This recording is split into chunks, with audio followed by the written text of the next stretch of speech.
São Petersburgo, início de 2026. A cidade que Vladimir Putin sempre descreveu como a grande janela da Rússia para a Europa desperta sob uma tensão inédita. Durante décadas, o Mar Báltico foi tratado pelo Kremlin como um corredor estratégico, garantindo um espaço previsível onde comércio, influência e poder militar russo circulavam quase sem obstáculos. Mas algo mudou de forma abrupta, silenciosa e profundamente inquietante. O que antes era visto como rota segura, começa agora a se transformar em um espaço hostil, vigiado, fechado e cada vez mais perigoso para Moscou. A pergunta que ecoa nos bastidores militares europeus é simples e perturbadora. Estaria o Báltico se convertendo em uma armadilha estratégica para a Rússia? Do norte da Finlândia ao oeste da Polônia, sinais claros de um cerco coordenado começaram a surgir nos primeiros dias de janeiro. Fontes militares ocidentais indicam que exercícios de rotina deram lugar a protocolos de resposta imediata, enquanto sistemas de vigilância aérea e marítima operavam em estado de alerta máximo. O que parecia apenas mais um episódio de tensão regional, rapidamente ganhou contornos muito mais sérios. Aeronaves russas passaram a decolar das bases no oeste do país com transponders desligados, uma prática conhecida, mas agora executada com frequência incomum. O objetivo era testar limites, sondar defesas e enviar um recado político. O efeito, no entanto, foi o oposto do esperado.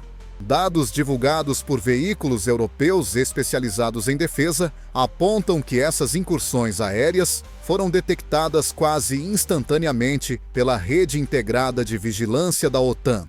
Caças aliados foram acionados em questão de minutos, interceptando aeronaves russas, ainda sobre áreas sensíveis do Báltico. O que antes era tratado como um jogo de nervos controlado, começou a assumir contornos de risco real. Pilotos russos passaram a relatar de forma indireta níveis elevados de estresse, cientes de que qualquer erro de cálculo poderia resultar em um incidente grave. O céu do Báltico deixava de ser um espaço cinzento e passava a ser, na prática, um ambiente rigidamente controlado. Enquanto isso, no nível do mar, outro movimento chamava a atenção.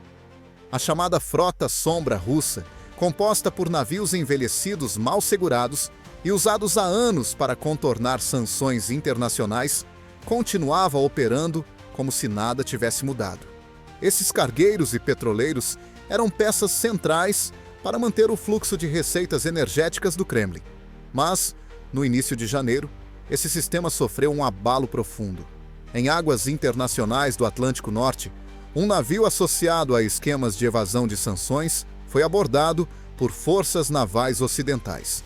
A operação, segundo analistas, foi conduzida com precisão cirúrgica e enviou um sinal inequívoco: a imunidade informal da Frota Sombra havia acabado.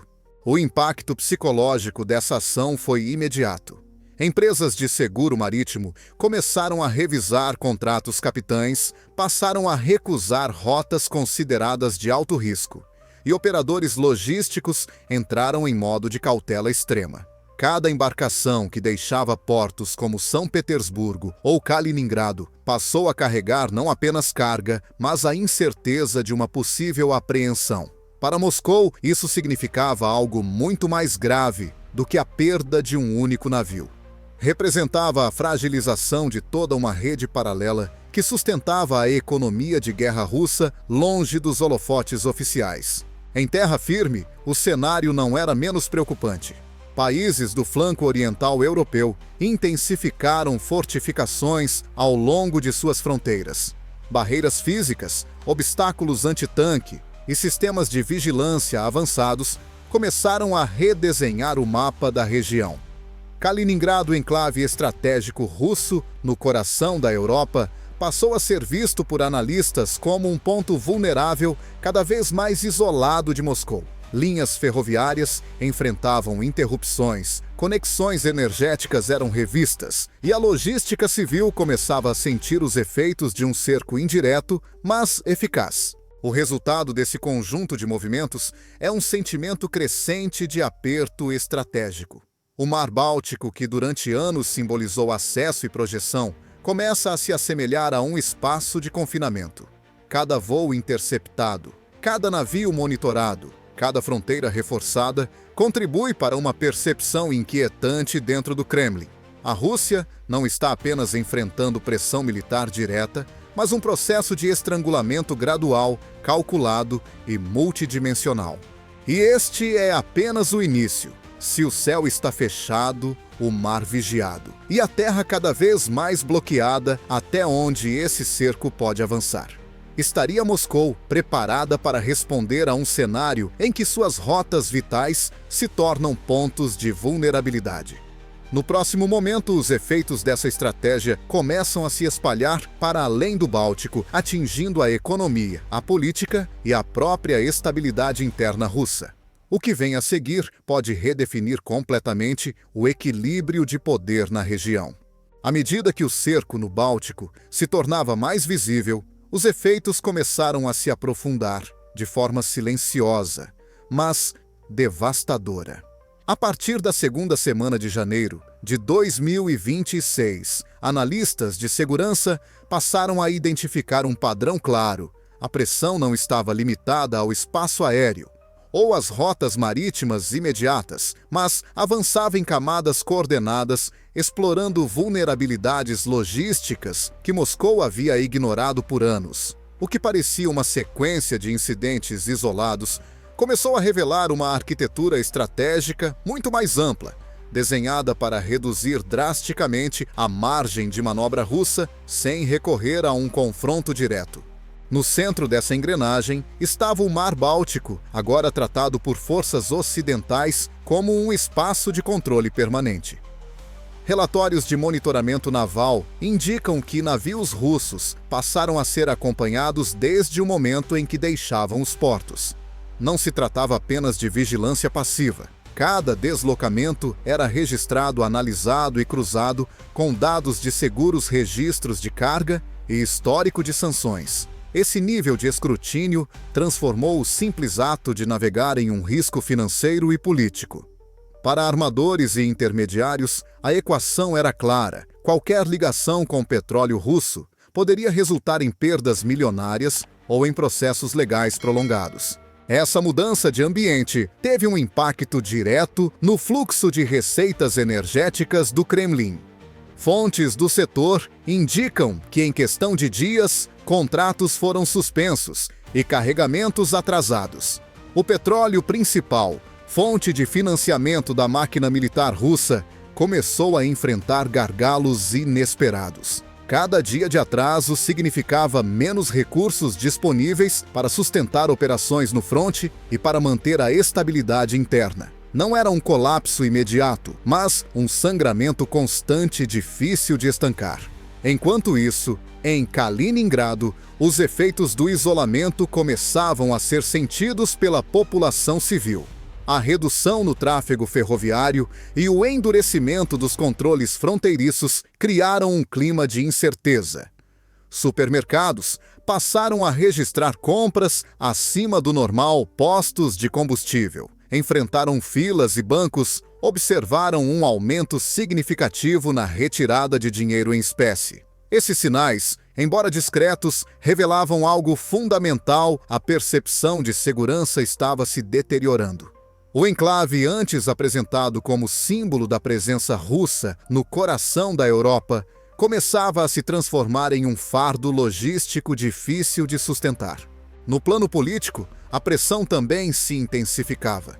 Decisões diplomáticas adotadas por países da região indicavam uma disposição inédita de enfrentar ações híbridas atribuídas a Moscou. Consulados foram fechados, canais de influência reduzidos e mecanismos de cooperação congelados.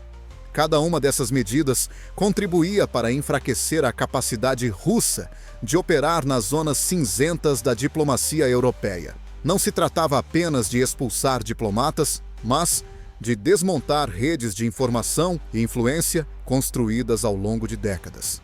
Paralelamente, sinais de tensão surgiam dentro das próprias estruturas russas. Especialistas em segurança apontam que o alto comando militar passou a lidar com um dilema complexo. Qualquer tentativa de demonstrar força no Báltico poderia ser interpretada como escalada, enquanto a inação alimentava a narrativa de cerco e impotência. Esse equilíbrio delicado gerava frustração e incerteza, especialmente entre oficiais responsáveis por proteger rotas consideradas vitais para a economia e para a projeção de poder. O mais significativo, porém, era o efeito psicológico cumulativo. A mensagem transmitida pelas ações coordenadas era inequívoca. Não havia mais espaços seguros, nem no ar, nem no mar, nem em terra. A estratégia não buscava um choque frontal, mas sim corroer gradualmente a confiança do Kremlin em sua própria capacidade de controle. Cada navio monitorado, cada voo interceptado, cada fronteira reforçava a sensação de que o tabuleiro havia mudado. Esse cenário levantava uma questão inquietante. Se a Rússia estava sendo pressionada simultaneamente, em múltiplas frentes, até que ponto essa estratégia poderia avançar antes de provocar uma resposta imprevisível? E mais importante ainda, estaria Moscou preparada para lidar com uma guerra de desgaste logístico onde o tempo e a economia se tornavam armas tão poderosas quanto mísseis e tanques? Nos próximos desdobramentos, os reflexos dessa pressão começam a ultrapassar o Báltico e a atingir um elo ainda mais sensível da cadeia russa, o corredor oriental. O que acontece quando até mesmo as rotas para o leste começam a se fechar? Enquanto a pressão no Báltico ganhava densidade, o impacto começou a transbordar para uma dimensão ainda mais sensível da estratégia russa, as rotas terrestres orientais. No início de 2026, o Kremlin ainda apostava na ideia de que se o acesso pelo oeste estivesse comprometido, o eixo leste poderia compensar perdas, mantendo o fluxo de bens essenciais e componentes industriais vindos da Ásia. Essa suposição, no entanto, começou a ruir de forma abrupta e quase invisível para o público, mas extremamente alarmante para planejadores militares e econômicos em Moscou. Relatórios de logística internacional indicam que milhares de caminhões russos ficaram retidos na fronteira com o Cazaquistão nas primeiras semanas do ano. Não se tratava de mercadorias comuns. Entre as cargas bloqueadas estavam semicondutores, peças para drones, circuitos eletrônicos e equipamentos de uso duplo fundamentais para a indústria de defesa. Cada veículo parado representava uma linha de produção ameaçada, um atraso que se acumulava e se convertia em perda operacional. O corredor oriental, visto por anos como alternativa segura às sanções ocidentais, começava a se transformar em um gargalo estratégico. A decisão de endurecer os controles alfandegários não surgiu do nada. Pressões diplomáticas combinadas com o temor de sanções secundárias levaram autoridades locais a adotar uma postura mais rígida. Para Moscou, o choque foi profundo. O Cazaquistão sempre foi tratado como parceiro confiável, parte do que o Kremlin considerava seu espaço de influência natural. Ver esse elo enfraquecido significava algo mais do que um problema logístico. Era um sinal de que o isolamento russo começava a se infiltrar até mesmo em regiões tradicionalmente alinhadas. O efeito dominó não demorou. Fábricas no interior da Rússia passaram a reduzir turnos por falta de componentes. Projetos militares sofreram atrasos silenciosos, raramente admitidos em declarações oficiais. Analistas econômicos observam que a dependência de rotas longas e vulneráveis ampliou o custo de cada peça importada, pressionando ainda mais um orçamento já comprometido pelo esforço de guerra. O resultado foi um ciclo perigoso: menos produção, menos capacidade de reposição e maior desgaste dos estoques existentes. No plano social, os reflexos começaram a emergir de forma discreta, mas constante. Regiões dependentes de cadeias logísticas externas sentiram os primeiros sinais de escassez seletiva. Embora não se falasse em colapso generalizado, a percepção de normalidade foi sendo corroída. Pequenas interrupções, atrasos e ajustes passaram a fazer parte do cotidiano. Esse tipo de instabilidade, segundo especialistas, é particularmente corrosivo para regimes que baseiam sua legitimidade na promessa de ordem e previsibilidade. Do ponto de vista estratégico, o cerco assumia agora um caráter quase total. O oeste estava vigiado, o norte cada vez mais arriscado e o leste começava a fechar suas portas. A Rússia se via de forma gradual, confinada dentro de sua própria geografia. Essa situação criava um paradoxo perigoso. Militarmente, uma escalada direta poderia ser desastrosa. Politicamente, recuar significava admitir fraqueza. O espaço para manobra diminuía a cada semana. Em paralelo, observadores internacionais notaram um aumento nas ações assimétricas atribuídas a Moscou. Incidentes envolvendo infraestrutura crítica, especialmente cabos submarinos e redes de comunicação, passaram a ganhar destaque. Essas manobras eram interpretadas como sinais de frustração e tentativas de criar alavancas de pressão em um cenário cada vez mais desfavorável. A mensagem implícita era clara: se as rotas forem estranguladas, o impacto pode se espalhar para além das fronteiras russas. Esse jogo de sombras elevava o risco de mal-entendidos e escaladas não intencionais. A vigilância ocidental já intensificada tornava-se ainda mais atenta. Cada movimento suspeito era analisado como potencial prelúdio de algo maior. O ambiente estratégico entrava em uma fase de nervosismo constante, onde ações defensivas e ofensivas se confundiam.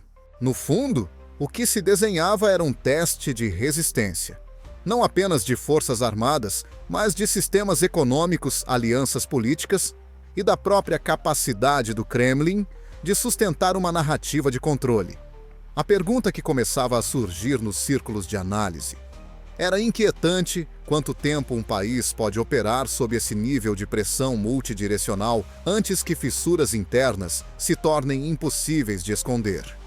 À medida que o cerco avançava à próxima etapa, prometia atingir um ponto ainda mais sensível, colocando à prova a coesão interna russa e a estabilidade de regiões consideradas estratégicas. À medida que as rotas terrestres orientais se tornavam incertas, o foco da tensão começou a se deslocar para o norte, onde a Rússia ainda acreditava manter uma última válvula de escape estratégica.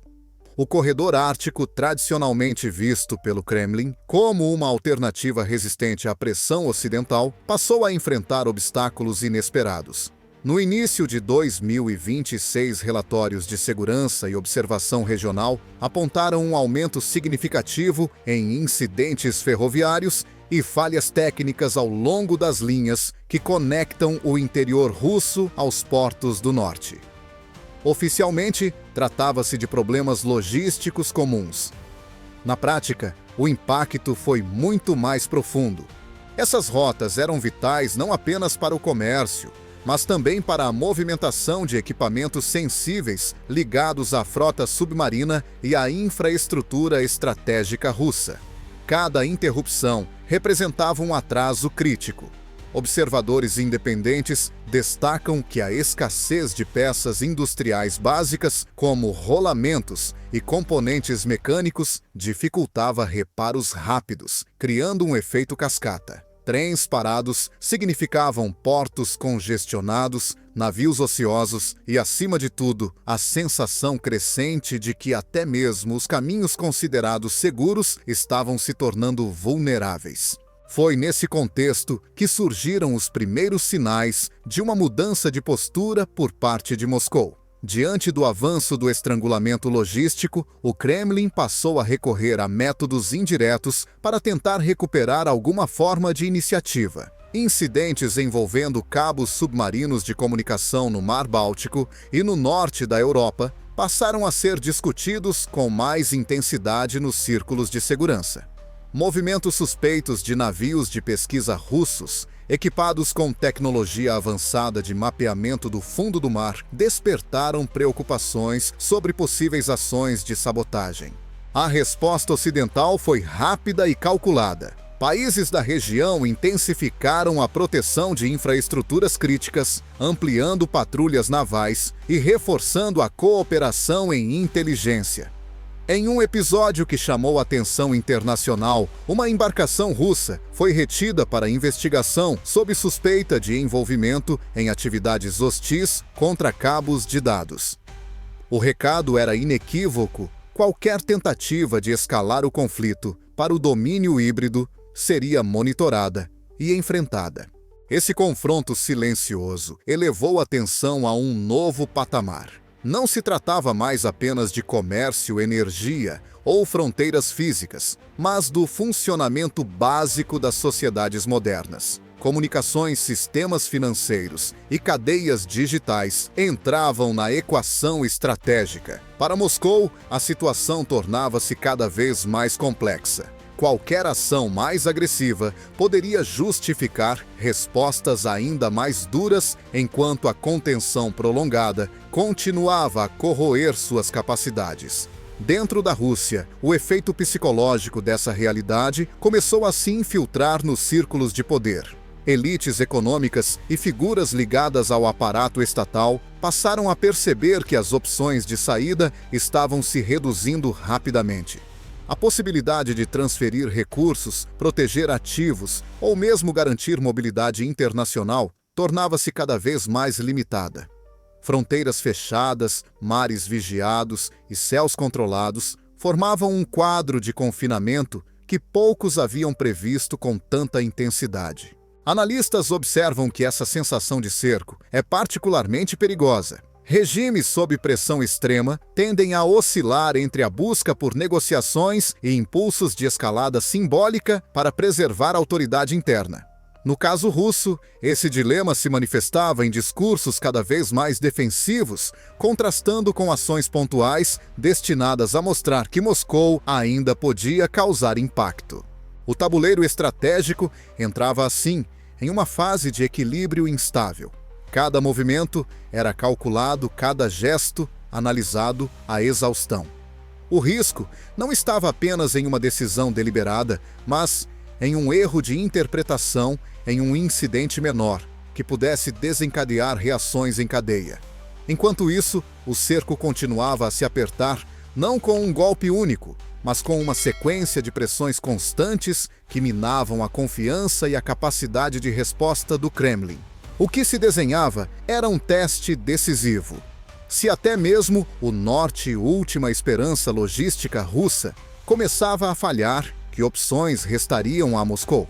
A próxima etapa dessa crise prometia expor não apenas fragilidades externas, mas fissuras internas profundas, capazes de redefinir o curso do conflito e o próprio papel da Rússia no cenário internacional. Com o norte cada vez mais instável e as rotas tradicionais sob pressão constante, as consequências internas começaram a se manifestar de forma mais clara e difícil de ocultar. Ao longo de fevereiro de 2026, indicadores econômicos e sinais sociais passaram a refletir um desgaste acumulado. Não se tratava de um colapso súbito, mas de um processo contínuo de erosão que afetava tanto a capacidade operacional do Estado quanto a percepção de normalidade entre a população. O cerco externo, ao apertar, produzia ondas que avançavam para dentro do país. A primeira fratura visível surgiu no setor energético e financeiro. Com carregamentos atrasados e contratos suspensos, a entrada de divisas diminuiu de maneira sensível. Especialistas em mercado observaram volatilidade crescente, custos de transporte inflados e uma pressão adicional sobre reservas. Para um sistema que depende de fluxo constante para sustentar operações prolongadas, cada dia de atraso significava escolhas difíceis. Priorizar a frente militar implicava cortar subsídios e investimentos civis, enquanto proteger a estabilidade interna exigia reduzir o ritmo do esforço externo. Esse dilema começou a se tornar evidente nas decisões administrativas. Em regiões periféricas e enclaves estratégicos, o impacto social ganhou contornos mais nítidos. O abastecimento irregular de determinados produtos, ainda que pontual, foi suficiente para alimentar rumores e ansiedade. Filas ocasionais em postos de combustível e prateleiras vazias em itens específicos tornaram-se imagens recorrentes nas redes sociais locais, rapidamente moderadas, mas não completamente silenciadas. Para analistas, esses sinais são particularmente sensíveis em contextos de alta centralização do poder, pois desafiam a narrativa de controle absoluto. No âmbito político, a pressão externa também reconfigurou relações internas. Elites econômicas acostumadas a operar em ambientes previsíveis passaram a demonstrar inquietação. A dificuldade de mover capitais, garantir seguros ou manter acesso a mercados internacionais afetou interesses poderosos. Embora raramente expressa em público, essa tensão começou a circular nos bastidores, alimentando debates sobre custo-benefício e sustentabilidade de longo prazo. Quando o cerco atinge não apenas o Estado, mas também seus pilares econômicos, o impacto tende a ser profundo. Do ponto de vista militar, a situação exigia ajustes constantes. A logística mais lenta implicava planejamento mais conservador, menor margem para improvisação e maior desgaste dos equipamentos existentes. Oficiais passaram a lidar com a realidade de estoques que não se renovavam no ritmo esperado. Cada decisão tática precisava considerar não apenas o presente, mas semanas ou meses à frente. Essa restrição, segundo especialistas, reduz a flexibilidade e aumenta o risco de erros estratégicos em ambientes de alta pressão. Enquanto isso, no cenário internacional, a narrativa sobre a Rússia começava a mudar. Países que antes mantinham uma postura ambígua passaram a reavaliar custos de associação. O isolamento, ainda que não absoluto, tornava-se mais visível. Iniciativas diplomáticas encontravam resistência crescente, e propostas de cooperação enfrentavam condições mais duras. Esse ambiente reforçava a sensação de confinamento, como se cada porta fechada tornasse as demais ainda mais pesadas. A resposta do Kremlin buscou equilibrar firmeza retórica e cautela prática. Discursos enfatizavam resiliência e soberania, enquanto ações evitavam cruzar linhas que pudessem justificar escaladas mais severas. Esse contraste revelava um cálculo cuidadoso, mas também uma limitação clara. A margem para gestos simbólicos diminuía à medida que a pressão real se acumulava. Cada movimento precisava ser medido para não agravar ainda mais a situação. O aspecto mais delicado, porém, era psicológico. A percepção de cerco prolongado tende a corroer a confiança coletiva, especialmente quando não há sinais claros de alívio. Analistas destacam que, em tais contextos, a estabilidade depende tanto da economia quanto da narrativa. Manter a coesão interna exige convencer a população e as elites de que existe um caminho viável adiante. Quando esse caminho parece estreito ou incerto, o risco de fissuras aumenta. À medida que o tempo avançava, ficava evidente que o cerco não era apenas uma manobra externa, mas um teste de resistência interna. A Rússia enfrentava não um único desafio, mas uma combinação de pressões que se reforçavam mutuamente. A questão central já não era se o impacto seria sentido, mas até que ponto o sistema poderia absorvê-lo sem mudanças profundas. O próximo estágio dessa crise prometia revelar se esse equilíbrio frágil poderia ser mantido ou se algo fundamental estava prestes a ceder.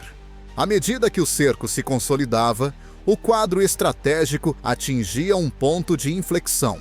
No final de fevereiro de 2026, analistas internacionais passaram a descrever a situação como um dos episódios de isolamento geopolítico mais intensos do período recente. não era mais apenas uma sequência de incidentes ou medidas pontuais, mas um sistema integrado de pressão que atuava simultaneamente no ar, no mar, em terra e no domínio econômico e jurídico.